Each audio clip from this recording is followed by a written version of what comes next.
नमस्कार बच्चों, आज हम 12th बिजनेस स्टडी का यूनिट 7 अभिप्रेरणा करेंगे, मोटिवेशन करेंगे।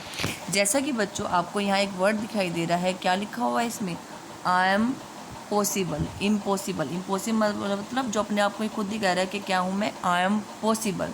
ठीक है, तो चलिए स्टार्ट करते हैं यूनिट 7 अभिप्रेरणा, मोटिवेशन। तो मोटिवेशन क्या होता है?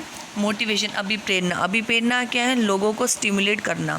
जैसे कि बच्चों आपको पता है कि एक ऑर्गेनाइजेशन में दो तरह के फैक्टर्स होते हैं, एक मानवीय तत्व मतलब व्यक्ति, और गैर मानवीय तत्व नॉन ह्यूमन फैक्टर, जैसे मशीन होगी, माल होगी।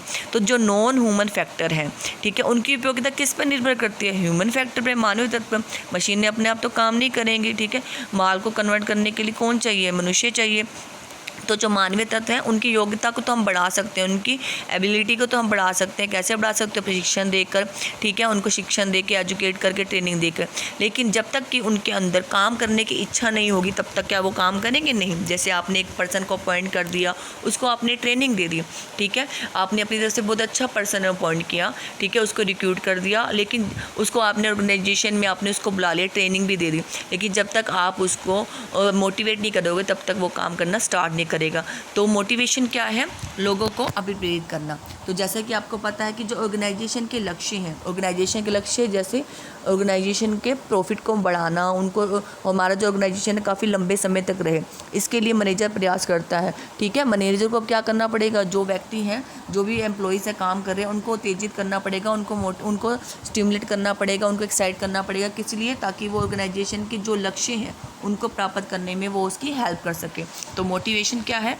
प्रेरणापूर्ण लक्ष्य को कार्रवाई करने के लिए लोगों को उत्तेजित करने की एक प्रक्रिया का मतलब है। जैसे कि बच्चों आप हमेशा हनुमान जी की बारे में आप एक कहानी पढ़ते आए हो, सुनते आए हो। हनुमान जी के अंदर काफ़ी अपार शक्तियाँ थी लेकिन वो भूल गए थे। तो उनको मोटिवेट करके, उनको जब मोटिवेट किया गया तो उनको अपनी जो अंदर की शक्तियाँ थी उनके बारे में उनको जब पता चला, आभास हुआ, तो उन्होंने क्या किया? इतने विशाल समुद्र को पार करके वो सीता जी के पास पहुंच गए। तो ये क्या चीज़ थी? ये स्टिमुलेशन ही तो था, मोटिवेशन ही तो था, जिसने हनुमान जी को काम करने के लिए प्रेरित किया। इसी तरह से जो मैनेजर्स है वो भी क्या करते हैं? अपने जो एम्प्लॉयज़ हैं उनको स्टिमुलेट करते हैं, उनको इनकरेज करते हैं ताकि वो क्या कर सके? काम कर सके, ठीक है। जैसे कि इम्पॉसिबल खुद ही बोल रहा है, आई एम पॉसिबल। इसी तरह से मोटिवेशन के द्वारा हम क्या करते हैं? लोगों को नींद से जगाते हैं कि हाँ भी ये काम करना है, आपको ये भी करना है, वो भी करना है। तो मोटिवेशन का बहुत महत्व है एक ऑर्गेनाइजेशन में, एक मैनेजर के लिए। तो इसकी एक डेफिनेशन देख लेते हैं। कून्स और डेनियल के अनुसार अभिप्रेरित करना, मोटिवेट करना किस लिए? ताकि लोग क्या कर सके? उनकी इच्छा के अनुसार। क्या इच्छा है मैनेजर की इच्छा है कि ऑर्गेनाइजेशन के प्रॉफिट बढ़ सके, उसके लोगों की इच्छित ढंग से काम करवाने के लिए प्रेरित करना है, ठीक है। तो ये किसकी परिभाषा थी? कून्स और डेनियल के अनुसार। तो अब हम आगे इसके 3 शब्द पढ़ लेते हैं जो मोटिवेशन के अंदर हमें पढ़ने पड़ेंगे। पहला है मोटिव, दूसरा है मोटिवेशन, थर्ड है मोटिवेटर। तो पहला है प्रेरण। प्रेरण क्या होता है? ये एक आंतरिक अनुभव है, इंटरनल है हमारा ये, ठीक है। इसमें क्या करते हैं? जो व्यक्ति के अंदर छिपी हुई इच्छा शक्ति है, ठीक है, उनको हम जगाते हैं ताकि वो काम करने के लिए प्रेरित हो सके। जैसे कि बच्चों, जैसे आपको जब भूख लगती है, ठीक है, तब खाने की तलाश कर रहे हो, क्यों कर रहे हो? क्योंकि आपको भूख लगी है, आप, ठीक है। इसमें भूख क्या है? एक प्रेरण है, एक क्या है? मोटिव है। जैसे कि बच्चों आप पढ़ना चाहते हो, क्यों पढ़ना चाहते हो? ताकि आप अच्छी जो प्राप्त कर सकें, ठीक है। तो मोटिव क्या होता है? जो व्यक्ति के अंदर छिपी हुई इच्छा शक्ति है तो उन्हें क्या करना? जगाना। जब एक व्यक्ति कार्य करता है तो उसके पीछे कोई ना कोई नीड होती है, कोई ना कोई ज़रूरत होती है, उसी नीड को लोगों को समझाना। मैनेजर क्या करता है? लोगों की, जो व्यक्तिज़ हैं, जो उसके एम्प्लॉयज़ हैं, उनकी नीड को पहचानता है, फिर उस नीड के द्वारा अपने ऑर्गेनाइजेशन के लक्ष्य को प्राप्त करने के लिए लोगों को मोटिवेट करता है, ठीक है। सेकंड टर्म्स क्या है बच्चों? अभिप्रेरणा, मोटिवेशन क्या है? एक प्रक्रिया है। प्रक्रिया मतलब प्रोसेस है। इसमें हम क्या करते हैं? वांछित उद्देश्य, जो भी ऑर्गेनाइजेशन के उद्देश्य है उनको प्राप्त करने के लिए लोगों को क्या करेंगे? एक्साइट करेंगे। क्या करेंगे? एक्साइट करेंगे। जैसे आपको जब भूख लगी तो आप क्या करोगे? आप किचन तक जाओगे, ठीक है, आप किचन में ढूंढोगे या फ्रिज में ढूंढोगे कोई खाने की चीज़ पड़ी है या नहीं पड़ी है। तो अभिप्रेरणा क्या करती है, लोगों की जो ज़रूरत है जो हमने फाइंड कर लिया उससे उसका अनुभव करा के उनमें काम करने की इच्छा को जागृत करती है। इसी तरह से मैनेजर उनकी प्रेरण के द्वारा उनकी नीड को जान लेता है और अभिप्रेरणा में क्या करता है, उनकी नीड को उनको एम्प्लॉयज़ को उनकी नीड का अनुभव करा के उनसे काम करने की इच्छा को जागृत करता है। थर्ड क्या है बच्चों, अभिप्रेरक, मोटिवेटर। मोटिवेटर क्या है, वह विधि। अब मोटिवेट करने के लिए कुछ ना कुछ क्या देना पड़ेगा, कोई ना कोई फाइनेंशियल या नॉन फाइनेंशियल ये देनी उपायों को अपनाता है मैनेजर। ठीक है, फाइनेंशियल क्या होते हैं, पैसों से रिलेटेड। ठीक है, नॉन फाइनेंशियल क्या होते हैं, जो पैसों से रिलेटेड नहीं है। तो हम 2 तरीके से अपने एम्प्लॉयज़ को मोटिवेट कर सकते हैं, वित्तीय प्रेरणाएँ देकर और गैर वित्तीय प्रेरणाएँ देकर। ठीक है, जैसे कि अब बोनस देकर हम क्या कर सकते हैं, ये वित्तीय प्रेरणा है, इसमें हम एम्प्लॉयज़ को क्या कर सकते हैं, मोटिवेट कर सकते हैं ताकि वो ऑर्गेनाइजेशन के उद्देश्यों को प्राप्त करने में हमारी हेल्प कर सके। तो बच्चों नेक्स्ट क्या है हमारा, फीचर्स ऑफ मोटिवेशन। तो पहली फीचर क्या है, आंतरिक अनुभव। आंतरिक अनुभव, इंटरनल फीलिंग। तो जो अभी प्रेरणा है, ठीक है, वो क्या है, एक व्यक्ति के अंदर की मनोवैज्ञानिक धारणा है जो व्यक्ति के अंदर की होती है। ठीक है, जो व्यक्ति है उसके माइंड में कुछ ना कुछ ज़रूरत होती है, कुछ ना कुछ नीड्स होती हैं। ठीक है, उन नीड्स के द्वारा ही जो उसका व्यवहार है वो क्या होता है, प्रभावित होता है और उस नीड को पूरा करने के लिए वो क्या करता है, काम करने की सोचता है। जैसे अभी मैंने आपको एग्जाम्पल दिया था। ठीक है, जब आपको भूख लगी है तो आप क्या करोगे, किचन में जाओगे और फूड को ढूंढोगे। ठीक है, तो जैसे कि यहाँ एक एग्जांपल दे रखा है कि एक व्यक्ति कार चाहता है या समाज में मान्यता चाहता है, इस इच्छा से वो क्या करता है, अब प्रेरित होता है और काम करता है। ठीक है, नेक्स्ट है बच्चों आपका सेकंड है फीचर्स ऑफ मोटिवेशन में लक्ष्य पैदा करता है निर्देशित व्यवहार। ठीक है, लक्ष्य के द्वारा हम क्या करते हैं, व्यवहार, लोगों के जो व्यवहार है उसको क्या कर सकते हैं, चेंज कर सकते हैं। अभी प्रेरणा एक ऐसी शक्ति होती है जो कर्मचारियों को जो ऑर्गेनाइजेशन के उद्देश्य है उसकी तरफ मोड़ देती है ताकि वो अपना सारा ध्यान किस तरफ दे सके, ऑर्गेनाइजेशन के उद्देश्यों को प्राप्त करने में। जैसे हमने मैनेजर ने कह दिया कि अगर आप इस लक्ष्य को प्राप्त कर लेते हो तो आपको क्या कर देंगे, प्रमोट कर देंगे। तो जो भी व्यक्ति प्रमोट होने की इच्छा रखता है वो कर्मचारी क्या करेगा, बहुत अच्छी तरीके से काम करेगा, उसके बिहेवियर क्या हो जाएंगे, चेंज हो जाएंगे, उसका बिहेवियर किस तरफ मुड़ जाएगा, लक्ष्य प्राप्ति की तरफ। कौन सा लक्ष्य, ऑर्गेनाइजेशन का लक्ष्य की तरफ। ठीक है, तो नेक्स्ट है आपका बच्चों थर्ड फीचर है आपकी प्रेरणा या तो सकारात्मक हो सकती है या नकारात्मक हो सकती है, पॉजिटिव भी हो सकती है और क्या हो सकती है, नेगेटिव भी हो सकती है। तो जैसे कि बच्चों कई बार टीचर आपको डांट के भी समझाती है कि आप ये काम कीजिए और कई बार वो आपको प्यार से समझाता है।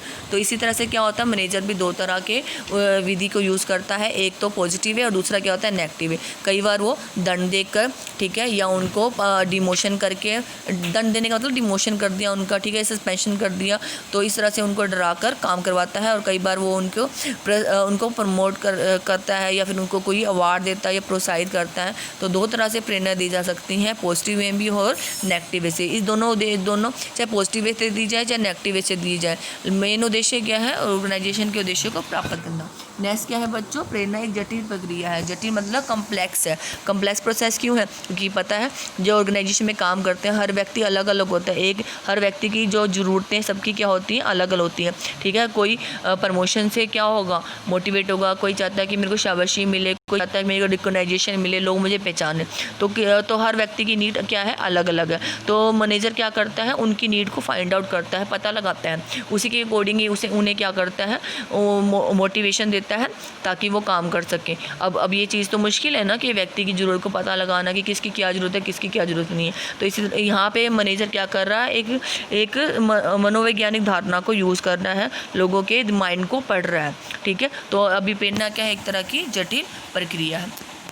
तो ये क्या था हमारा बच्चों, कैरेक्टरिस्टिक्स ऑफ मोटिवेशन। तो नेक्स्ट है आपका मोटिवेशन प्रोसेस। मोटिवेशन प्रोसेस क्या है, अभिप्रेरणा प्रक्रिया। अभिप्रेरणा प्रक्रिया में सबसे पहला है असंतुष्ट ज़रूरत। एक व्यक्ति की कभी जो ज़रूरत है वो पूरी नहीं हो रही है, उससे वो क्या होगा, उसको आवश्यकता होगी कि मैं इस ज़रूरत को पूरा कर सकूँ। इससे क्या हो जाएगा, उसके अंदर टेंशन आ जाएगी, टेंशन मतलब तनाव आ जाएगा कि मुझे हाँ ये करना है। जैसे बच्चों आपको प्यास लगी तो आपको ये लगेगा हाँ भी मैं पानी पीने जाऊँ। इससे आपके दिमाग में क्या आएगा, एक तरह की टेंशन आएगी। उसके बाद आपको क्या होगा, थर्ड पॉइंट है इसकी तीव्रता, ड्राइव से। तीव्रता का अर्थ होता है, व्यक्ति के मस्तिष्क में हलचल शुरू हो जाती है। इस स्टेप में व्यक्ति क्या करता है, अपनी इच्छा को पूरा करने के लिए एफर्ट्स करेगा। जैसे आपको भूख लगी है, प्यास लगी है, आप क्या करोगे, आपके मस्तिष्क आपको उत्तेजित करेगा, हाँ भी खड़ा हो जाए, भी चल किचन में चलो, जाके पानी या खाने की चीज़ को ढूंढ। ठीक है, तो अब आप क्या कर रहे हो, फोर्थ में आप क्या कर रहे हो, खोज व्यवहार कर रहे हो, उस चीज़ को सर्च कर रहे हो। ठीक है, सर्च करने के लिए आपको विभिन्न विकल्पों को आप देखना पड़ेगा, कहाँ से मुझे खाने की चीज़ मिल सकती है। ठीक है, अब उसके बाद आपको क्या मिली, खाने की चीज़ मिल गई, तो आपकी ज़रूरत क्या होगी, संतुष्ट होगी। संतुष्ट ज़रूरत होगी तो आपका जो टेंशन थी वो क्या हो जाएगी, कम हो जाएगी। जरूरत जब संतुष्ट हो जाती है, तनाव से आपको क्या मिल जाएगी, राहत मिल जाएगी। तो मोटिवेशन प्रोसेस में बच्चों क्या था, सबसे पहले क्या आपकी कोई नीड है, वो क्या है, अनसेटिस्फाई, उससे दिमाग में टेंशन आएगी। टेंशन के बाद आपको क्या करना पड़ेगा, आपका दिमाग आपको ड्राइव देगा, हाँ भी चल भी खड़ा हो जाए, ढूंढ। ठीक है, उसके बाद आप सर्च करोगे, सर्च करने के बाद जो विकल्प है उसमें सबसे बेटर को यूज़ करके आप अपनी नीड को क्या करोगे, सेटिस्फाई करोगे। जब आपकी नीड सेटिस्फाई हो जाएगी तो आपकी टेंशन भी क्या हो जाएगी, दूर हो जाएगी। तो ये क्या था आपका अभिप्रेरणा प्रोसेस, मोटिवेशन का प्रोसेस। आगे हम देखेंगे बच्चों importance of motivation. Importance of motivation में पहला है, दक्षता और प्रदर्शन स्तर में सुधार करता है। जब एक व्यक्ति को अभिप्रेरणा दी जाती है तो व्यक्ति की कार्यशीलता क्या हो जाती है, बढ़ जाती है, उसकी कार्य करने की इच्छा भी क्या हो जाती है, बढ़ जाती है। तो हम उससे क्या कर सकते हैं, शिक्षण और प्रशिक्षण देके उसकी योग्यता को हम क्या कर सकते हैं, ट्रेनिंग देके हम उसकी योग्यता को बढ़ा सकते हैं। ठीक है, उसकी कार्यक्षमता को हम क्या कर सकते हैं, बढ़ा सकते हैं, या उसके प्रदर्शन स्तर को हम क्या कर सकते हैं, सुधार कर सकते हैं। ठीक है, नेक्स्ट क्या है बच्चों आपका, सेकंड है, सकारात्मक दृष्टिकोण बनाने में मदद करता है। अभिप्रेरणा द्वारा हम क्या कर सकते हैं, व्यक्ति की जो नेगेटिव चीज़ें हैं उनको क्या कर सकते हैं, उनको दूर कर सकते हैं।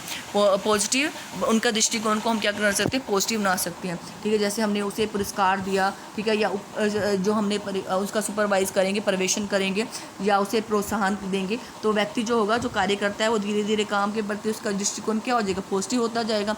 ठीक है, जब नेगेटिव थॉट उसके क्या हो जाएंगे, खत्म हो जाएंगे। तो इससे मोटिवेशन के द्वारा हम क्या कर सकते हैं, अपने एम्प्लॉयज़ में सकारात्मक दृष्टिकोण को बढ़ा सकते हैं। थर्ड है आपका, कर्मचारी आवागमन और अनुपस्थिति को कम करता है। एम्प्लॉय टर्नओवर क्या होती है कि ऑर्गेनाइजेशन को छोड़ के व्यक्ति दूसरे ऑर्गेनाइजेशन में चले जाते हैं, इससे एक ऑर्गेनाइजेशन को लॉस होता है, उसे बार बार क्या करना पड़ेंगे, इंटरव्यू लेने पड़ेंगे, नए व्यक्ति को ट्रेनिंग देनी पड़ेगी, इससे ज़्यादा रिसोर्सेज खत्म हो जाते हैं। तो हमारा मैनेजर का एक उद्देश्य क्या है कि जो मेरे एम्प्लॉयज़ हैं वो मेरे ऑर्गेनाइजेशन में ही रहे। ठीक है, अब मैंने उनको ट्रेनिंग दी है, अगर मैं दूसरा एम्प्लॉय अपॉइंट करूँगा तो मुझे सीधे से ट्रेनिंग देनी पड़ेगी, और इंटरव्यू का प्रोसेस और जॉब अपॉइंट करने का प्रोसेस है, उस पर भी काफ़ी खर्चा होता है। तो इसीलिए मोटिवेटिव द्वारा हम क्या कर सकते हैं, एम्प्लॉय टर्नओवर रेशियो को कम कर सकते हैं। अगर एक व्यक्ति को ऑर्गेनाइजेशन में जो पॉजिटिव चीज़ें नहीं मिली, नेगेटिव इन्वायरमेंट मिल रहा है, तो वो क्या रहेगा, ऑर्गेनाइजेशन से एब्सेंट रहेगा। तो इससे क्या हो जाएगा, काम जो है वो सही समय पर पूरा नहीं हो सकेगा। तो क्या कर सकता है, एक मैनेजर क्या कर सकता है, मोटिवेशन के द्वारा एम्प्लॉय टर्नओवर रेशियो और एब्सेंटिज्म को क्या कर सकता है, कम कर सकता है। ठीक है, जब वो व्यक्ति मोटिवेट हो जाएंगे तो ऑर्गेनाइजेशन से एब्सेंट भी क्या रहेंगे, कम रहेंगे। नेक्स्ट है बच्चों, संगठनात्मक लक्ष्यों की उपलब्धि। जैसा कि हम कई बार बात कर चुके हैं, संगठनात्मक उद्देश्य क्या है, प्रॉफिट को अधिकतम करना, प्रॉफिट कमाना, सर्वाइव करना। ठीक है, और व्यवसाय का विस्तार करना। तो ये उद्देश्य हैं, इनको प्राप्त करने के लिए एम्प्लॉय से काम कराना। तो जो मैनेजर है उनको क्या करेगा, मोटिवेट करें, उनके अंदर इच्छा जाएगा, हाँ अभी अगर तुम ऑर्गेनाइजेशन के उद्देश्य प्राप्त करने में हेल्प करते हो या ऑर्गेनाइजेशन के उद्देश्य प्राप्त हो जाते हैं, तो उससे आपका भी क्या होगा, आपके जो पर्सनल उद्देश्य हैं वो भी क्या हो जाएंगे, पूरे हो जाएंगे। जैसे अगर प्रॉफिट बढ़ जाता है तो आपको बोनस ही मिलेगा, आपकी सैलरी भी क्या हो जाएगी, बढ़ जाएगी। तो आपके अगर ऑर्गेनाइजेशन के उद्देश्य की तरफ ध्यान दीजिए, ताकि आपके पर्सनल उद्देश्य भी हैं वो क्या हो जाएंगे, पूरे हो जाएंगे।